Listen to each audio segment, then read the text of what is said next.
Hello and welcome to April's Raw Talk.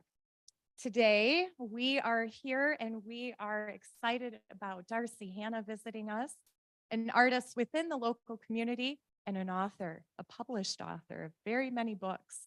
We're very excited to see her and hear all about her artistic journey today. First, though, let me introduce myself. My name is Tirza. I own Finding Roots here in town. And I'm also an artist, and I'm also a part of this organization called RAW. RAW is building a naturescape. RAW is building a makerspace in Livingston County. A makerspace is like a gym, but instead of workout equipment, we are going to have artist equipment, a kiln, books, typewriters, maybe even old school stuff for us to work out our minds and our creativity instead of our bodies. Anyway, so that is our purpose and that is our goal here in Livingston County. We decided to start Raw Talks so our community would understand that we have a ton of artists in our community. Many are here today. So without further ado, let me introduce Darci Hannah. Thank you for being here. Yay!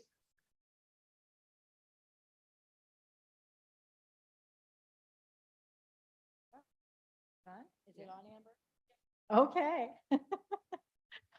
Oh my gosh. First of all, I just want to say thank you to all of you guys for coming to this Raw Talk. When I was asked by my good friend Barb Smith, who I used to actually work with Barb. She worked at the police station. I used to be a crossing guard when I was, a writer. Like writers usually have many other jobs because writing is a pursuit.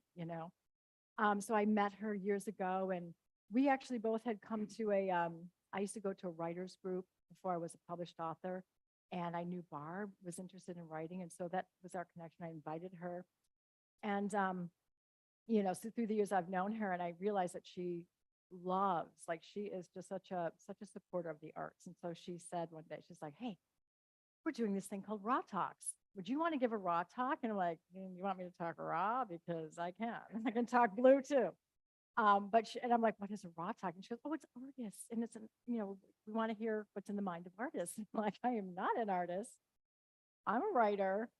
I sit at my desk and, this is what I do. I don't make beautiful pictures. I don't, so in my mind, what I do is not exactly art until people have convinced me otherwise. Um, so anyhow, I told Barb, of course, I'd be honored. You asked me to talk, I'll do it. So that's why I'm here, to share my art, if you will, which is being a writer and an author. Um, I I started my career writing historical fiction, and I'm going to tell you how that happened. I I will start at the beginning. I never wanted to be a writer. I never thought I loved reading as a child. I was a young kid. I, loved reading since I was, oh gosh, my mom would read to me when I was a baby, and I loved stories and I loved books, but I was not the greatest at English. I probably am dyslexic because spelling did not come easy to me. My mom was a perfect speller, and she was like, "Why can't you spell these things correctly?" And I'm like, I don't know why I couldn't. So I kind of shied away from English and writing itself. But what I was really good at, I soak up language. I soak up linguistic cadences and words and things like that. And if I'm interested in words, I write them down. And that was later in life. But back early on, and I'm going to say, like, as human beings, stories, the art of story is essential. Everything is in the story. Like, we get our information in a story. When you look at the news and they're telling you about the news, they're telling you a story of what happened. And so naturally, as human beings, we come to stories. Like, that is how we soak and absorb our information. And I kind of knew this as a child. And when I was really little, I like to read. The way I know that, and I'm going to say it's my creativity and my ability to, my ability to embrace like what I do, like telling a story like with conviction is really probably my biggest talent when it comes to writing. So when I was and this is just a tiny little example, but when I was 8 years old, well, and first of all, I'm going to back up a little bit, but when I was very young, from the age that I can 3, I loved history. I would be obsessed with, I would watch Westerns with my dad. I wanted to be a cowboy. I asked for a horse and a gun when I was 3. And of course, Santa brought it. Wasn't real, but I loved it. And so I was always fascinated by history and the historical world. And I went and reading history. And I remember as a 5-year-old, I had a, I'm obsessed with dogs. I'm a dog lover. 5-year-old, I got a dog book and I like would memorize breeds and dog breeds. And I was obsessed with dogs. But there was one picture and it was a lithograph that I would stare at.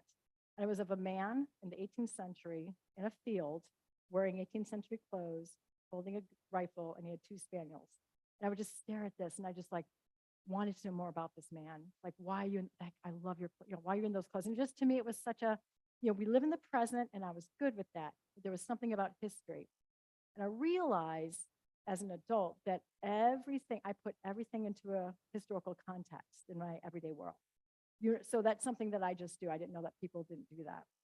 But when somebody tells me something in my mind, I'm like, well, back in the, Middle Ages, we didn't have anything like, and so just like in my mind, because I'm so, I guess, versed in history, things have a historical context in our modern world. So that's just a weirdness about me.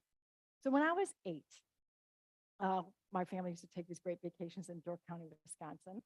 My first cozy mystery was set there because I love it so much. And I don't know if many of you have been there. It's a beautiful part of Wisconsin.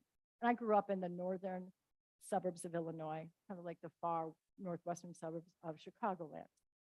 And we would go up there every year. And I was at home. We just got back from our vacation. The phone rang and I ran down the stairs and grabbed the phone. And it was my grandma. And she asked, she's like, "Oh, how was your vacation?" And I proceeded to tell them, like, it was great. It was wonderful. And, but however, we had a little bit of an accident. I said, my dad left the door open. And when we were going out, to get some ice cream, and he didn't realize it was open. And the raccoon that was always getting into the garbage got into the house. And that raccoon got into the kitchen.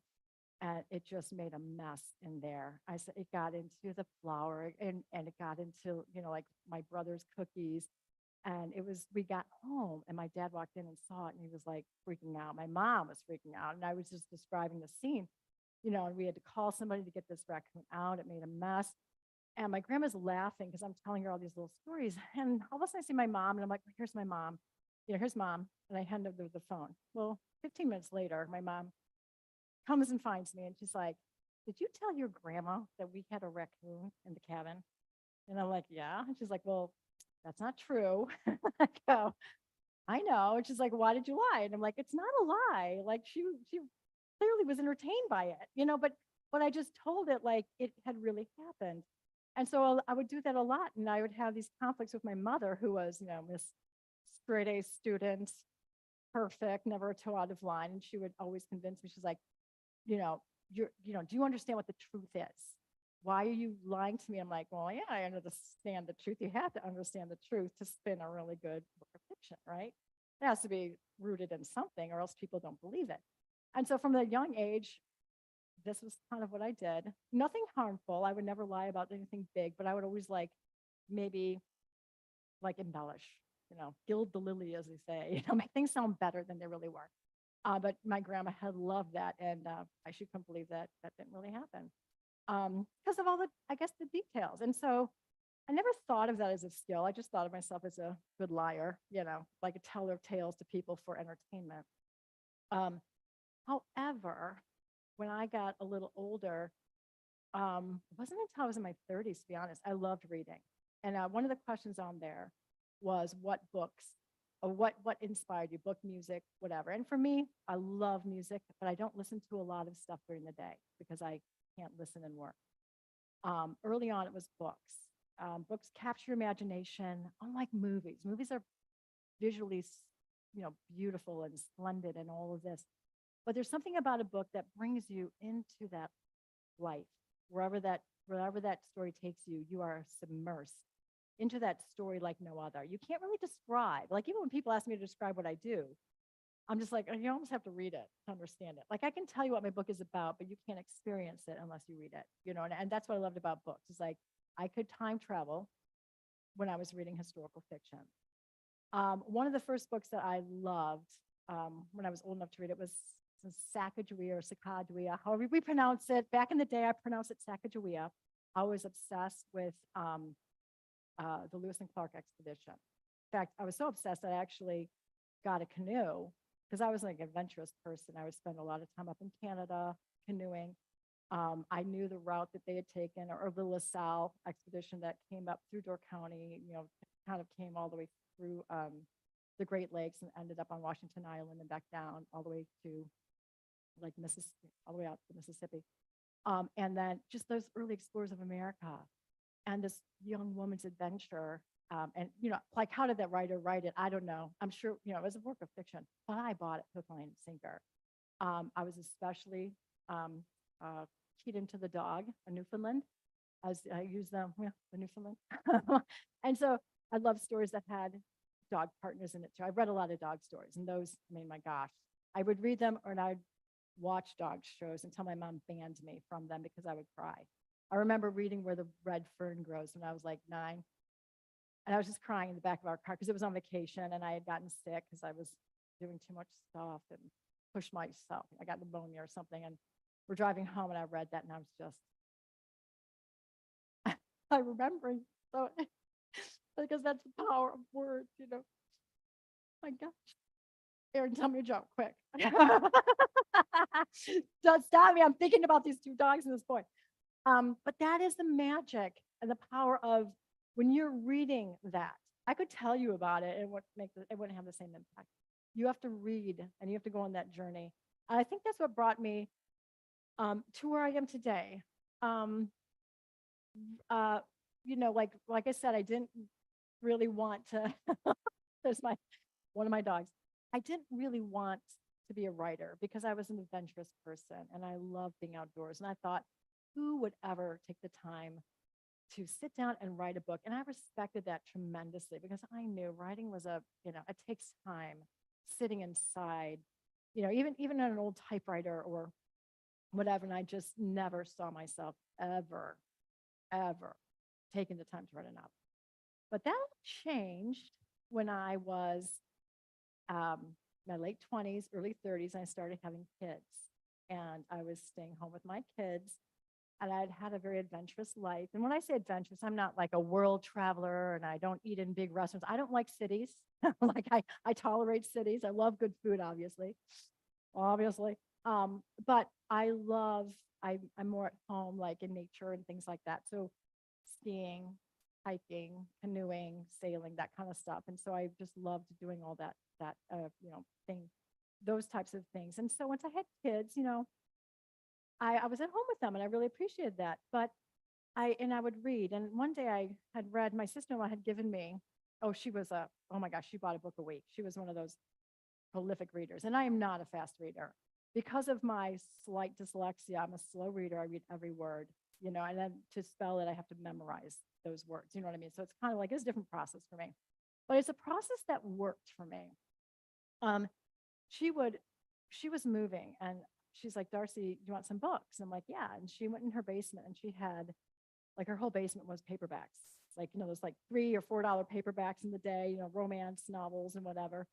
And so I took a bunch of those and it was wonderful. When I was finished with them, I'm like, what am I going to read now? And then I'm like, I might as well just write the book I've been thinking about all my life. And all my life, literally, I had a book in my head. Like all my life, I would have this adventure that began with my grandma, who was Norwegian, or was my grandpa, I guess. And his father was captain of a sailing vessel. My grandma had a replica of the sailing vessel in her house, and this horrible picture. I mean, it's probably not a good piece of art, but a picture of this like grizzled old sailor, like over the mantle. And for some reason, I loved that. I was drawn to that. I love nautical history. It's a weird thing. I don't know why, but nautical history 18th century nautical history and earlier was something that I found I was very passionate about because you have to think about it. But back in the day, a big sailing vessel like that was the top of that was the technology. That was, to operate something like that with all those thousands of lines and sheets and sails and stuff, and just how to feed a crew like that and how to tell longitude and latitude. And it was just, it was, for some reason, it was fascinating. So the first book, and I just kind of always kind of had this, my grandma would tell me stories of Norway. And so I knew I wanted to start my novel in Norway. I knew I wanted to have it was going to be in the 18th century, but it was going to be a play on Viking lore as well, because I like Viking history. And so I called this book, the title of the first book was The Viking. It was about this girl who journeys from her small, little, beautiful, picturesque mountain town in Norway. Her father's a sea captain, and they go all the way, they have like this adventure, and they go all the way to England and Scotland, and they get involved in all kinds of stuff. And, it's one of those sweeping 18th century historical adventures. And that's what I started writing. So I thought, no, I didn't know anything about how to get a book published. I didn't know anything about the book industry other than I liked reading. And that was it. And writing was something that, I'm fairly decent at talking and putting a sentence together. So I just kind of did that. And I studied. I mean, gosh, I got so many historical books. And the cool thing about writing history, and like people ask, like, what is it like to write? And I'm like, you're really in your groove, or you're in that zone when you don't even think about what you're writing and the words just come. And that happens to me a lot. In history, I would have a character and then I would do something in history, but then I would find something very similar in a weird, like, historical book that was like not for public consumption, to confirm the fact that I'm like, wow, how, like, that's so interesting. Is it a coincidence, or did I know this? Like, did I really time travel? But things like that would just excite me. And so I would do a lot of research. I was writing this book. My children were little. I was getting no sleep. I think at one point I was even working at nights. And it was probably the most unopportune time of my life, because I was getting 5 hours of sleep when I started writing a novel. So that's how, because I think I look back on that and I think it was probably because I was so tired and so busy, but I couldn't, my life was taking care of, I have little boys, they're giant now, but just taking care of everything, that I just wanted something for myself. And so I wrote this novel. It took me 8 years, research, writing little bits, like little chunks when they're in the sandbox. I'd have notes and do things. And then I moved to Michigan, and my youngest went to school. And that was really where it took 2 years to get that book on paper, in a fashion that, some agent would like to see it. Because I realized, at this point I needed, if you're going to do something like that, and you want to get published, you can't, you need somebody to facilitate that for you. That's when an agent comes in. And so I'd written this book, and I tell this story. It's like one of the coolest stories. My parents were always so, like, first of all, my mom thinks I'm just the hugest liar, but now that I can turn those lies into, like, some kind of productive thing, they were very proud. And my dad was very proud of the historical, like, he loved history, we'd swap history books. But they bought me this mug called the Viking, because they knew that the story I was writing was like a Viking-esque tale set in the 18th century. And they got me this cool mug with the Viking ship on it. It was blue, cobalt blue, and somebody had made it. Some beautiful maker who spun it on their wheel. It was wonderful, and I had it for all those years I worked on this novel. The day I finished the last line of my first novel, I was standing at the kitchen sink, and I was holding my cup of coffee, and it just broke from the handle. So I'm like, the novel's done and the mug is done. And I do have this habit of every novel I write, now I write them a little faster, I get a special mug. I treat myself with a special coffee mug because that's my fuel, Everybody's got their vice. It's happening to me. And that was like such a unique experience. And what I didn't realize when I wrote that novel was that I liked reading those bigger books. Sacagawea was a big paperback when I got it back in the day.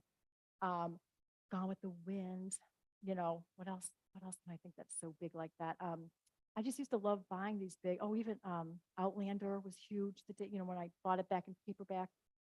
And I love those sweeping epics. And I just thought, well, that's what I'm going to write, sweeping historical epic. And I went to try to get an agent, and that was a process. You have to send one page describing. It's like your business card. It's like your resume, one page, trying to describe what you do. And I got better at it, because how do you describe? Well, first of all, I should tell you that that book that I wrote was close to 1,000 pages. So way too big for the industry, but I didn't know that, because that's what I like to read. And I was starting the second one, and I had a third one planned out too. So I'm like, it's going to be just a giant big trilogy. And that was, looking back, I was so naive. Looking back on the stuff I do now. But what that 10 years writing that novel, because I started that novel, and it wasn't until I was probably in my mid 40s, it was my 30s at the time, that I actually got it published. And so writing that big novel and trying to sell that novel, and I got 100 rejections on that novel. And that was because it was finally an agent finally told me, look, you're a good writer, but it's just way too big.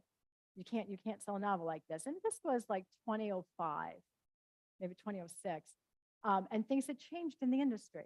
So I was reading books like in the 80s and the 90s that were these giant whatever. And they're like, yeah, no, it just doesn't make financial sense to publish a book that big. And this one guy said, really nice agent, he said, look, you can do one of two things.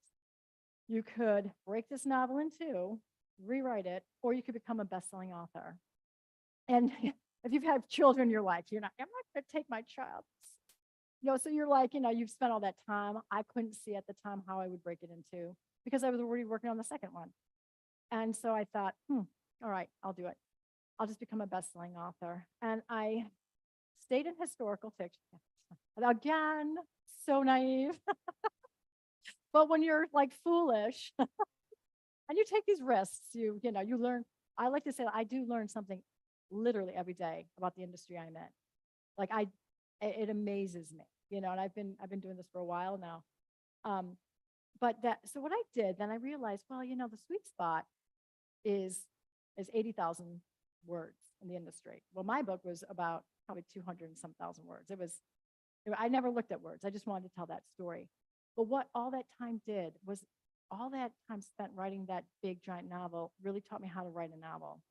It really taught me how to put words on paper, how to be dedicated, how to sit down every day at a certain time and have that space that you need to create something. And we all need that quiet time to create. And so when you have children in the house and dogs, and my family is all out of town, so they call all the time, and my friends would call all the time, carving out that space. And I'm the type of person, if somebody calls me, I'm going to talk to you. That's I'm going to do everything I can before I get to my work. But there's that 10,000 hour rule. Not know if you guys have heard of it. There's a great book on it.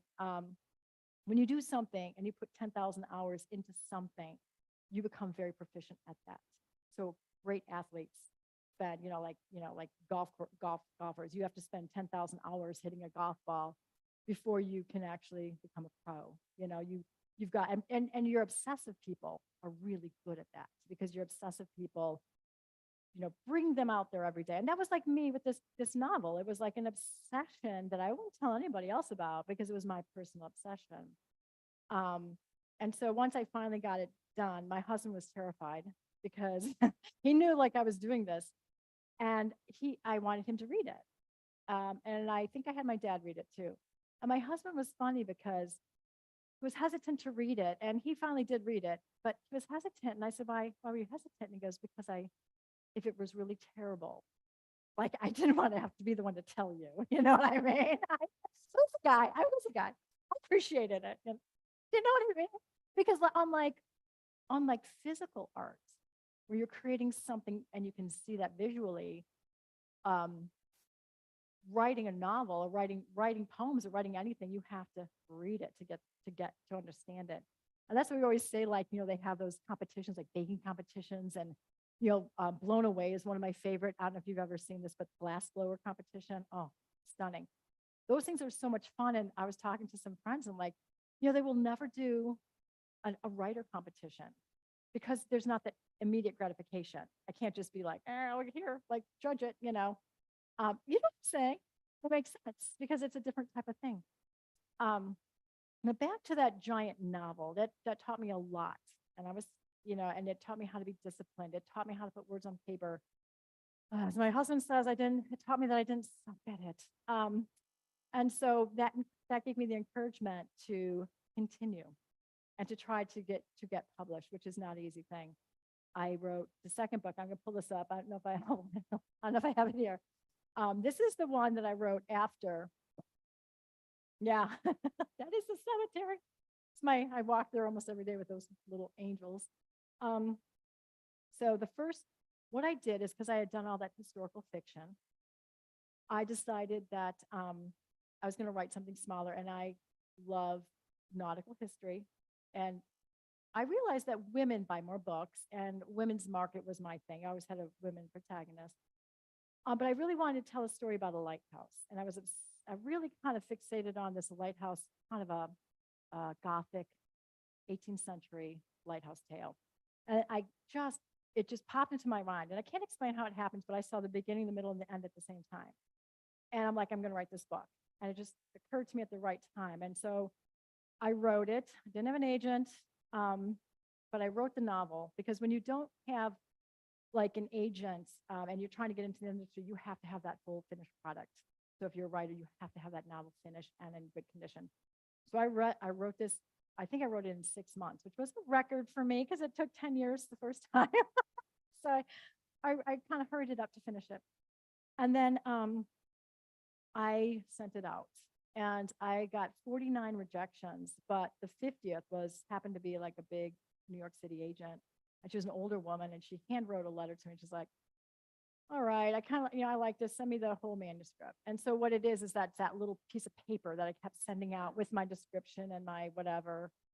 Finally, somebody was like, I want to read the whole manuscript. And once they did, then that's when I got my first agent.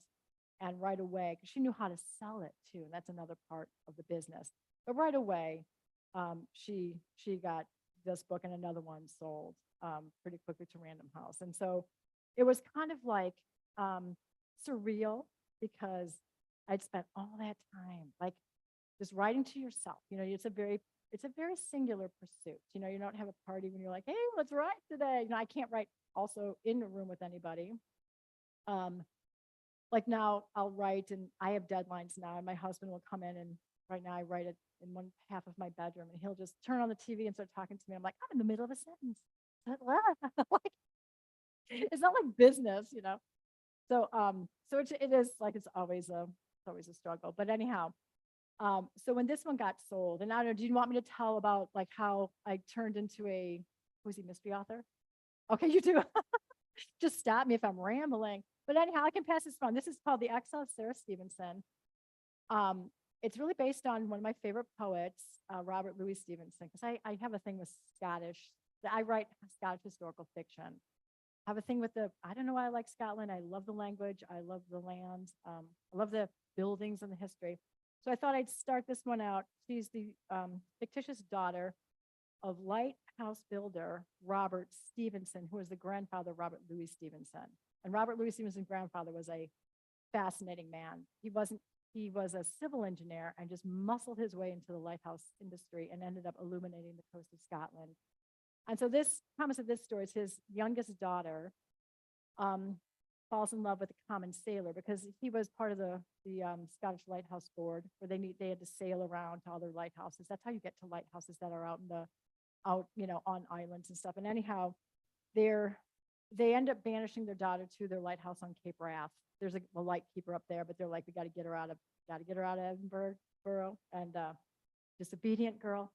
And so she has the adventures in the wilds of the very furthest northwestern part of Scotland, which is called Sutherland, because the Vikings used to come down there, and that was as far south as they would travel. So that's how I just know that, because I love my history. But so it was set in Sutherland, Scotland, at the Cape Wrath Lighthouse. So if you want, I can pass this around if you want to see it or whatever. So Darci, before you go on to how you became the cozy author, as you say, could you explain to us the process of the story coming in? Does Okay, something trigger it? it's like Are you able it's to like just, lightning. It's everybody's different. And that's how it started for me first. It's like I always had the story. And even when I was doing things, and especially things I didn't like, I wasn't actually Darcy doing these things I didn't like. I was my character, my story doing those things. So it made it better. And I was not in this century. So I would kind of like trick myself into even like, my dad would say, oh, let's, dig a garden or whatever. And I'm not a big fan of digging, but I would pretend that I was like, digging an outhouse and that, tricking my, not that example, but you know what I mean? It's a very powerful, your mind is the most powerful tool you will ever have. And so you can, do these. So I was just so used to stories swirling in and out of my head that when I thought of this next story, because the first one I had, and I had read came to the library. This is before I worked at the library. I got a really cool biography on Robert Louis Stevenson, but I was really fascinated with that first couple chapters about his grandfather. And I just saw this girl and I saw this guy and I knew I wanted, and that story twists time. And I love twisting. I always have a paranormal element in my stories, and it's not like a monster, it's not in your face, subtle.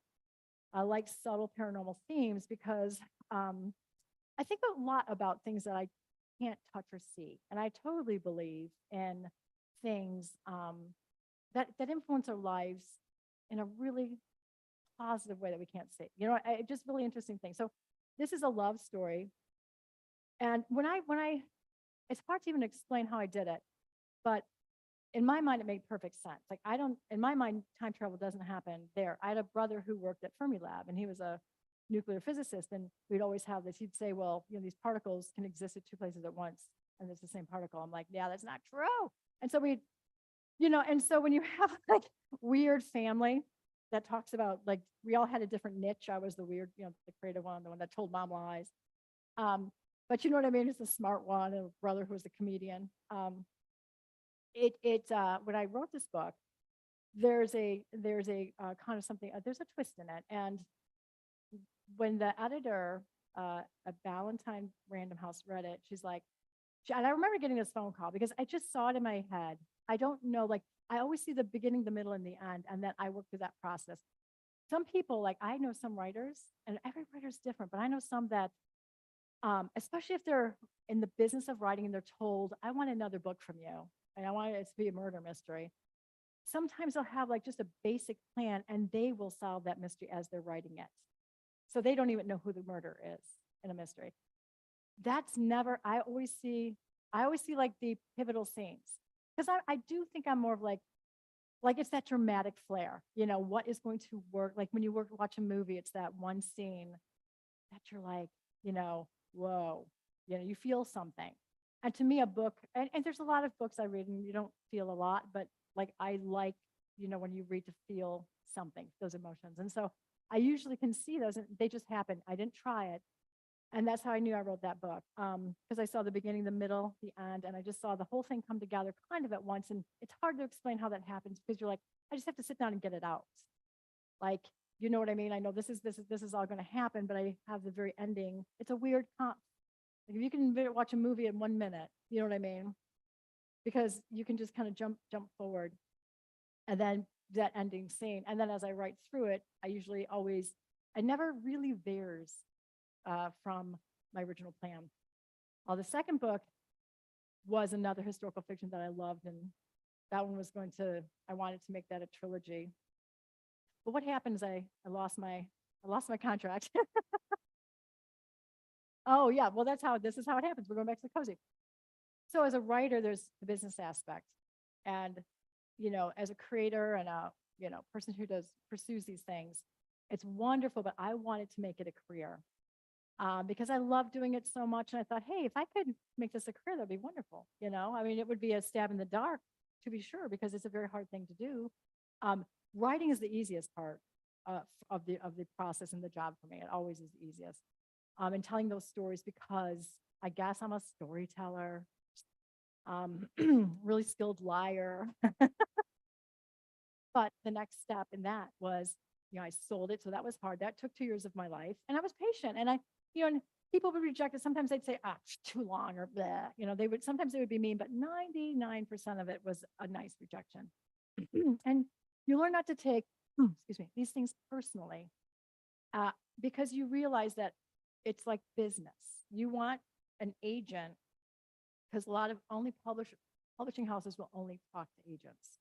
If they didn't do that, they're the gatekeepers. If they didn't do that, everybody would send manuscripts that they've written, no matter how good or bad they were, and publishers don't have time to read them. So agents are those gatekeepers, and they know what, they work with certain editors, and they know what certain editors are looking for. And I'm still learning about this process, because I didn't know that editors sit around a table and they'll say, I would love to read a murder mystery about, you know, this and this. Let's see if we can get an author to write it. I didn't know it worked like that, because I worked the other way. I tell them, I'm like, this is my product, you know. I don't use their ideas to write a story. I always, you know, I didn't know that happened, but there's some writers that's how they work. So it's a different industry. Well, I was so lucky, and I thought, wonderful. And I actually, you know, got this deal, and I was like, okay, I will never have to solicit an agent again. And I did the one thing you should never do. Like, you should never be overly confident that anything is going to last. I threw away my agent and editor's book, because you can get these big books that tell you all the agents in the world. You know, you know what I'm talking about. Yeah. And that's how you can make that connection.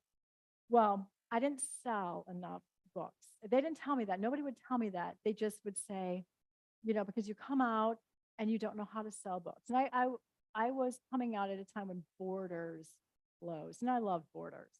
And so it was a very hard time, I think, in the publishing world for a lot of people, unless you're very well established. But it is, you have to look, they look at it like a product. They pay for that product. They give you some money for that product, but you have to either make that money back to make, you know, or they're not going to take a chance on that again. Then if you do really well, you make extra money. So it's a really fun way to make a living. But anyhow, so, and that's when I kind of came to work at the library. I was like thinking of my act 2, and my agent finally told me I had another historical that they asked me to, you know, they said, we want another one from you. And then they declined it. And I had written it, and she couldn't sell it. And one day she's like, you know, I just can't, I don't have the time or the connections to sell what you write right now. And, it was a little soul crushing. My dog died too that year, so it was a bad fall for me. But anyhow, and I didn't know why. Nobody would talk about that elephant in the room, because they liked what I did. But if you don't make, you know, my agent made money on it. That's the elephant in the room, and I figured that out now. You know, I figured that out years, you know, a little while ago. I kind of assumed, but they never said. So my agent said, I'll tell you what, because, you know, historical, you can, you know, why don't you write something different? You can write anything, just write something different. You'd be good at writing a mystery. I'm like, mystery? That's kind of weird. It's like, you know, why mystery? You know, why don't you write women's fiction or whatever? So I did, and I wrote, and I knew I wanted to make it very modern, because I didn't want it to compete with my historical, because I still love, that was like my passion. That got me started. And I, you know, funny, because like I just put my mind to it, and I'm like, if I was going to write a murder mystery, I knew what I wanted to be funny, to be modern, be set in a beautiful place, and probably like the ones that I read, because I don't read real hard books. So, or real things that really, you know, like, you know, you read something, you're like, oh, I wish I never read that line. You know what I mean? Do you know what I'm saying? Like, it's just, yeah, you can't unread something you've read that you don't want. So I would stick with genres that, you know, I could read at night, go to bed. And that's how I ended up writing a modern mystery. So I showed it to my then agent, and I was so excited about it, because I had done what she asked, and she looked at it and she says, yeah, I don't like it. Yeah, she didn't like something about it. I don't know what it was. She didn't really tell me. She's like, I don't like it. And so she goes, but feel free to find somebody else. And so then I was like, oh, that's, you know, what do I do with this? And so again, now I had to get that agents and editors and look for a new agent. And so about 40, 50, you know, I was trying to shop around another historical fiction. Nobody would touch it. And I now know nobody would touch it because I didn't succeed under Darci Hannah in that genre. So I started shopping these both around. And what happened was I found a woman who really handles cozy mysteries. And she said, I like this. You wrote a cozy mystery. And I'm like, what is a cozy mystery? I have no idea what you're talking about. And she was a editor at a house, former life, used to edit cozy mysteries. And so that is her specialty. And she said, because I didn't understand what a cozy mystery was, she said, would you mind rewriting this? Like she would talk, and she wouldn't tell. She said, we didn't have an agreement yet. She wasn't my agent, but she said, would you mind rewriting this? And I said, what do you mean? Sure. Like, why? She goes, well, what you did was you wrote a mystery. And so I wrote this Door County mystery. I set it on a golf course. It was fun. It was like Scooby-Doo meets Caddyshack, like in my mind. That's funny stuff. So, and I knew the setting very well. And she goes, well, you set it on a golf course. And golf is a leisure time pursuit. And leisure time pursuits don't sell. So right away, this woman told me that she knew how to sell my books. Like she knew what was selling and what wasn't selling. Unlike my other agent, who she had a lot of big time. They also handled Kristen Hannah. So, I was like, so my old agency, that's why I got the boot. But so I said, sure, I will. And so basically what I did is and she was talking to me, she goes, you need a hook. And I go, what is a hook? What are you talking about? She goes, well, you need women, because this is mostly, not that men don't read it, but it's usually told first person by a woman. More men are writing cozy mysteries now, actually, which is really awesome to see. But she goes, they want to read about, the fiber arts, knitting clubs, quilting circles, yarn shops. They want to read about like bookstores and bookshops and cafes. And she goes, and they like food. And I'm like, food? Like you're like I can write about food. So we kind of tossed around what my hook would be. And I said, well, I said it in Door County. I said it in a town called Cherry Cove. Can I make it a cherry centric mystery? And so she did a quick Google search and she's like, oh, nobody's got the cherry. So why don't we call this, we worked on the top very cherry mystery series. And once I changed that dang thing from, all I did was I replaced the golf course with a cherry orchard. I left it where it was, but I just made it a cherry orchard and a cherry orchard inn.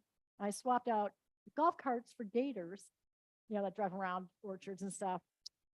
And that's all I had to do. And she sold that pretty quickly to a publisher that would take a chance on me. I didn't have to change my name, which is interesting because a lot of women in the industry or a lot of people, if you don't succeed, you have to change your name to start again. But for some reason, they let me keep my name. And so I had a 3-book deal with them. And what happened was I'm ready to write that 3rd book, and the books were fun to write. And I think they were doing okay. I didn't know. I didn't know if they were doing good or not. I mean, it was a totally different industry. And so my agent called me one day and she said, stop writing that 3rd book. I'm like, what? She goes, Midnight Inc., who was a mystery publishing house, closed its doors because it's again, publishing is very competitive. And if the publishers are not making money, they will just totally wipe out one of their imprints and try again. And they said, this publisher is closing its doors. Your 2nd book is going to be one of the last books they publish, which is great because they'll throw it out there and then shut their doors and leave. So they won't do any promotion, any whatever. And I got the rights to those books back pretty soon after they got out, So I was kind of devastated again. So this is 2 times that I had these, work for years to get that little door open and put my product in there, and something happened. So 2 books. So I was already thinking where I set the Door County book. I realized I always thought if I do this again, I'm going to do something different. And I had that opportunity. And now I look at it like the best thing that ever happened to me. Because I kind of got my feet wet writing a cozy mystery, and I really enjoyed it, and it was fun. So what I did is, since I lived in Michigan, I just pivoted. I was going to, write this book. It was going to be my haunted lighthouse book in Door County. And I just decided to start a new series in Michigan with that. It would still be a bake shop because I'd bake at a cherry-centric bakery. I wasn't going to limit myself to any fruits, like everything, It's a bakery. And then, of course, I always love animals. So I wanted my Newfoundland dog in that series. I knew the lighthouse was a little bit haunted, and I wrote a pitch. I don't even know if I might have had to write the full book at that point. And that was Murder at the Beacon Bake Shop. So that was in this series. That was the first book in that series. And when it was done, my agent sold it to a great publisher who really, really, it's the first time I've ever been with a publisher that they really promote you, because most publishers don't. And so this one is it's the largest independent publisher, Kensington. They put out a lot of books, but they were so good about that. So I was so happy to sell that. And I was very surprised that they promoted it enough, and it's taking off. So I think I did my book launch for the Blueberry book last summer, and I was like so thrilled, because it's the first time in the long time I've been writing that I actually got 3 books in one series at the same publisher. So it was like ground. I was like, like, oh my God, I did it. 3. So things are great. And that series, they keep renewing. So I'm contracted out for 7, and I'll be starting. And then they reached out and wanted me to do another hardcover series now. And so I'll be, yeah. So thank you. And I was so excited, because I was so happy about it, because they allowed me to keep my name. And silly, I use my real name, and I probably should have thought a little bit about that when I started. But I'm like, what are the odds that I'm going to get published? But what that is I have friends that write under several names, and they have to market their books under several different names, and it gets very expensive and confusing. And so I was very lucky about that. So I think so things are great. So all that time being rejected, probably over 250 rejections. Thank you. And and now finally, I figured out, like, now this is my career now, you know what I mean? So I can concentrate on this. We'll be writing 2 books a year now. So, but anyhow, so that is my weird world in a nutshell. I don't recommend a lot of what I've done, but if you can be smarter about how to approach writing, God bless you. So anybody, do you have questions? Did I answer your questions? You did amazing. Thank you for sharing with us those things inside that inspires you. And those things inspire us. I do have some questions in Barb fashion, because Barb usually does this part of the. Now I'm scared. Yes, be scared. Barb, if you're watching.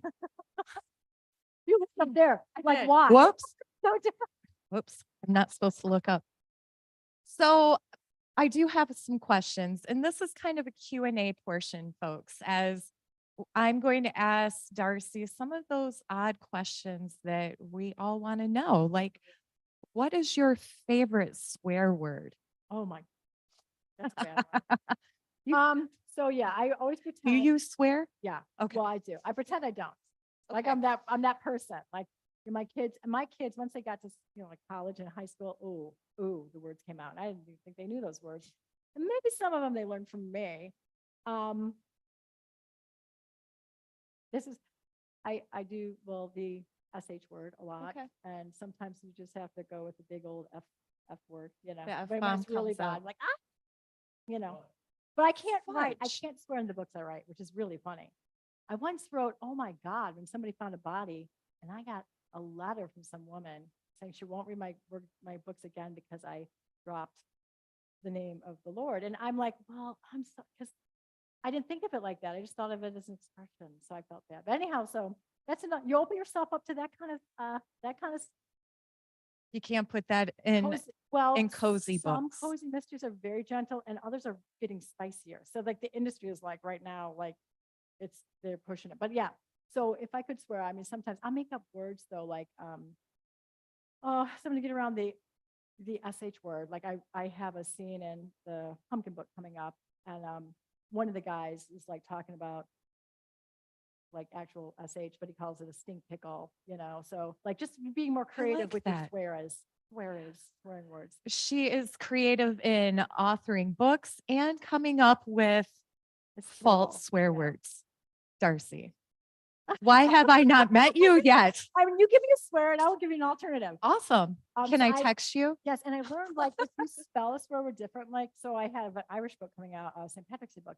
And you know how the Irish, they just use the F word as like just everyday language, like and one of their favorite terms is like fuck all. Like, but if you spell F-E-K, F-E-C-K, Oh yeah. it just slips right through the editors. I like And I that. was like, oh, they let that one go. I'm like, is that maybe that's my secret sauce now, you know? Maybe I'll always have always have an Space. Irish person in there swearing for my, oh, there's a dead body.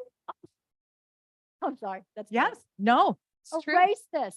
Do No. cut that It out. was If F-E. my kids ever see this, my reputation is ruined.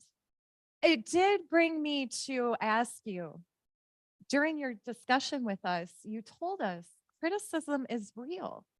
In the art world, it is real. Yes. And how, I know it hurts.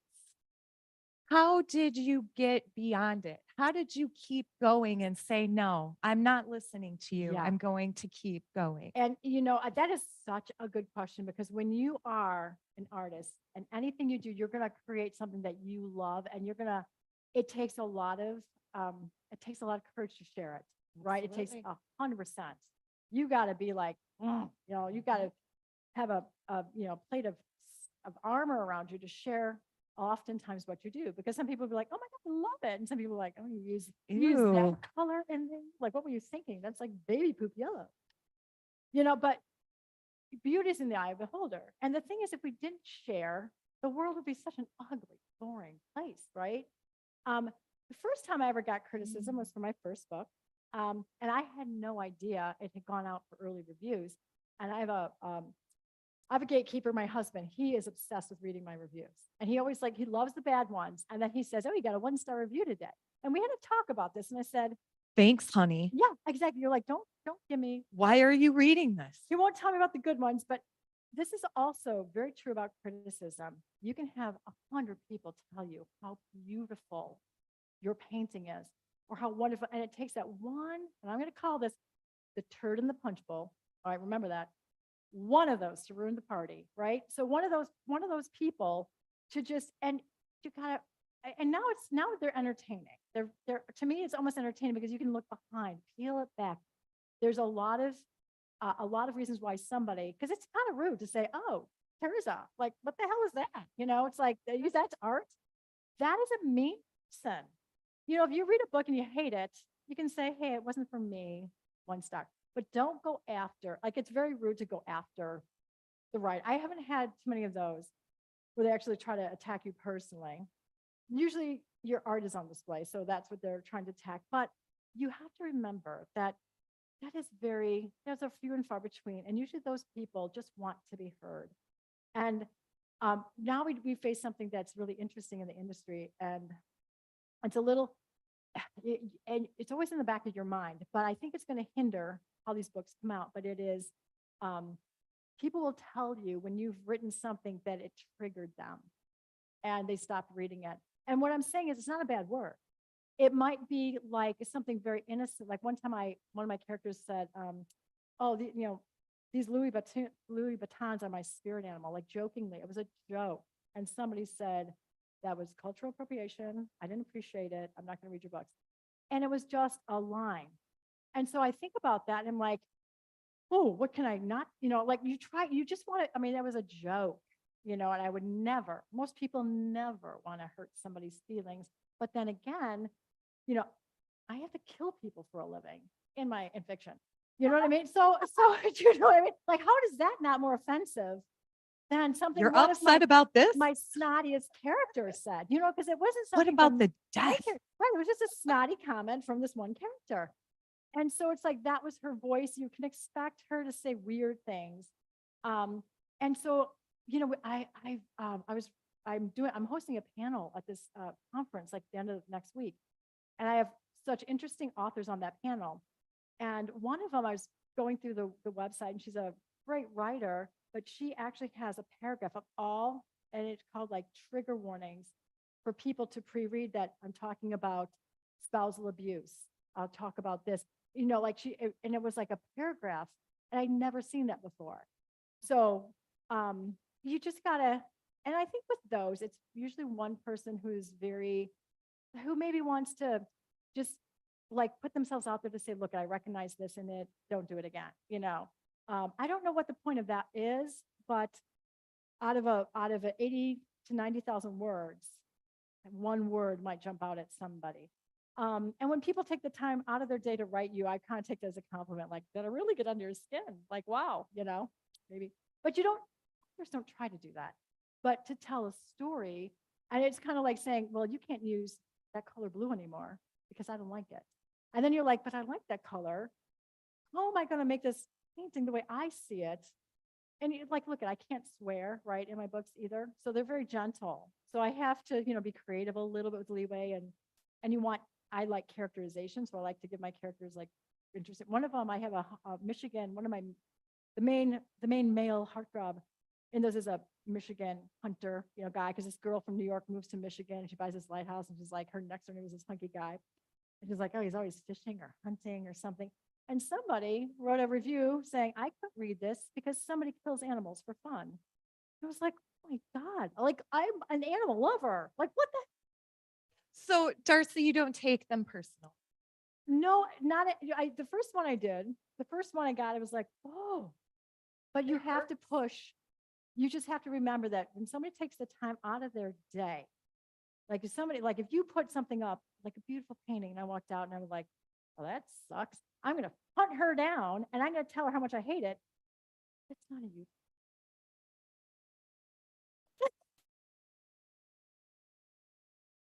Here, let me put you on. Yeah. You an author. Like, I am a painter. Yes. Oh my God. Did I say painting too to you? Did I just know that? And you create what you create. These are your stories that you tell.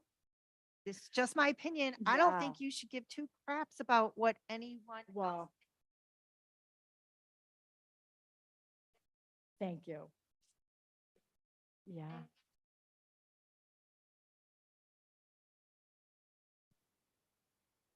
Yeah. Thank That you. is Thank you. art. Yeah. And that is art in a nutshell. Thank you. Yeah. I get the easy ones. I've had friends that it's soul crushing. And so maybe you have to do it in, somebody wrote this comment to me because I have a funny scene in there and they didn't appreciate it for whatever reason. And they said, I couldn't finish it. Darci's a good writer, but she needs a better sensitivity editor. And when I heard that, I said, the day that I get a sensitivity editor is the day that I walk away from this business, because what's sensitive to me, like I choose not to read psychotic, like psycho thrillers, because I know that those scare me. I don't like brutal violence. And what I do in there is like, I can't swear. There's nothing graphic. I might push a little words around the murder because I like to be a little descriptive, but nothing that would be like, oh, that's disgusting. You know what I mean? It's just usually a body. So I think we have a very gentle, but what I was like, because yeah, It can be soul crushing to have criticism. Yes. However, pushing through, Keep doing your art. Keep doing it. keep going. And last question, as we wrap this up, Darci, what would be something that you would say to aspiring artists, aspiring authors, Yes. even? Well, we just said it. Like, Yes, we did. if you have something, a need inside you that you just can't ignore and you're compelled, like I cannot draw to save my life. I don't know. I mean, I can paint a wall one color, but when you have that kind, because that is a gift, and everything that we do, like quilting, knitting, all those expressions, all those things that bring you joy, you have to do them. You have to make time for them. And even if your family makes fun of you, you're like, oh, just do it, hide it. I mean, hide it to yourself, but when you're ready to share it, because you will, I mean, your soul sings when the real you comes out and when you share those special gifts that we have. So even as a writer, I mean, come on. I don't think any other author I know other than more than J.K. Rowling, actually, rejections.